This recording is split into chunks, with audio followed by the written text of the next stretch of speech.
ഈ കഴിഞ്ഞ 3-4 മാസമായി ഒരു മനുഷ്യന്റെയും ഒരു പാർട്ടിയുടെയും എന്നെ വസ്ത്രാക്ഷേപം നടത്തിയിട്ട് എന്താ തെരുവിലേക്ക് വിട്ടിരിക്കുക അല്ലേ? ഇന്നലെ എന്താ ചെയ്തത്? വസ്ത്രാക്ഷേപം നടത്തി തെരുവിൽ വിട്ട് എന്റെ മുഖത്തേക്ക് ചളിവാരി എറിയണം.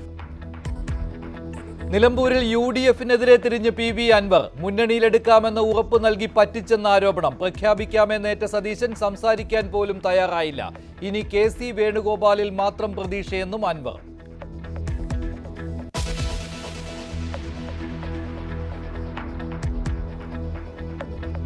ആവശ്യമില്ലാത്ത പരാമർശങ്ങൾ അൻവർ നിരന്തരം നടത്തിക്കൊണ്ടിരിക്കുകയാണ്.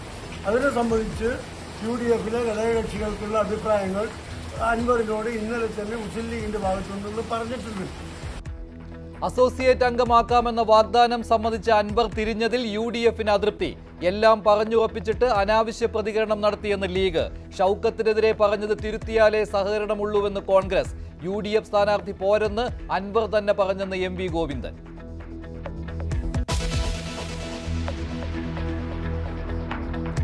നിലമ്പൂരിൽ പൊതു സ്വതന്ത്രരെ തേടി BJP. DCC general secretary Beena ജോസഫിന് സ്ഥാനാർത്ഥിത്വം വാഗ്ദാനം ചെയ്തു. MD രമേശ് സന്ദർശിച്ചെന്ന് ബീന ജോസഫ്. ബീനയുമായി കൂടിക്കാഴ്ച നടത്തി VD സതീശൻ. ഞാൻ മാറിയിട്ടില്ലല്ലോ. രാഷ്ട്രീയ രംഗത്ത് നിൽക്കുന്ന എല്ലാവർക്കും സ്ഥാനാർത്ഥി അവിടെ തന്നെ ആഗ്രഹിച്ചോണ്ടല്ലേ വരിക.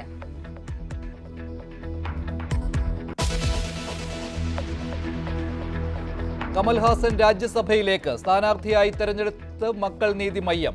കമൽ രാജ്യസഭയിലെത്തുക DMK പിന്തുണയോടെ.